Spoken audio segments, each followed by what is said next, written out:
স্ক্রিনে যে লোকটিকে দেখতে পাচ্ছেন সে একটা নরপিশাচ। 2016 সালে সে একটা শিশুর উপর পৈশাচিক নির্যাতন চালায় এবং তাকে হত্যা করে, তার অঙ্গচ্ছেদ করে। কিন্তু দুঃখজনক বিষয় হলো সত্যি, এই লোকটার যাবজ্জীবন কারাদণ্ড হলেও কিছুদিন আগে সে জামিনে বেরিয়ে আসছে, সে জামিন পেয়েছে।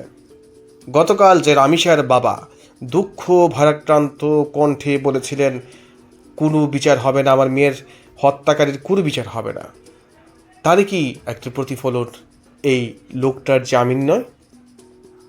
যে কারণে রামিসের বাবা তার মেয়ের বিচার চাননি। ছবির এই জানোয়ারটা, তাকে অনেকেই চিনবেন না, তার নাম হচ্ছে সাইফুল ইসলাম।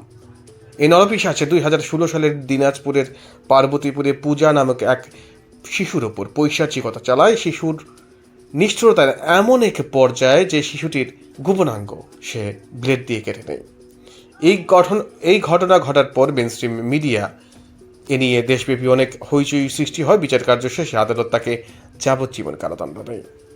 কিন্তু এই ঘটনার মধ্যেও একটা কাহিনী আছে। এই শুয়োরের বাচ্চা গত বছর ফেব্রুয়ারিতে জামিনে বেরিয়ে আসে।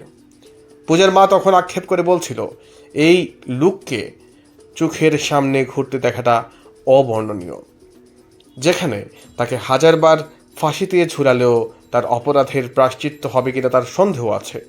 সে নাকি এখন আমাদের মাঝে নতুন শিকারের অপেক্ষায়। এদেশের আনাচে কানাচে এরকম অনেক রেপ কেস আছে যেখানে আসামিরা বিচার পর্যন্ত হয় নাই। আমরা কয়টা মনে রেখেছি? রামিসার বাবা তো আজ মিথ্যা বলে নাই। সুষ্ঠু বিচার আসলেই বিলাসিতা।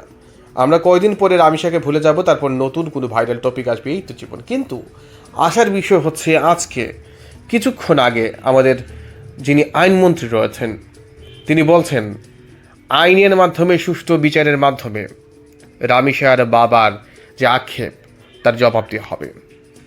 আমরা আশা রাখলাম আইনমন্ত্রীর উপর, আশা রাখলাম সরকারের উপর, রামিসার হত্যাকারীদের এ দেশে দ্রুততম সময়ে যেন বিচার কার্য সম্পন্ন হয়, তাদের ফাঁসি হয়।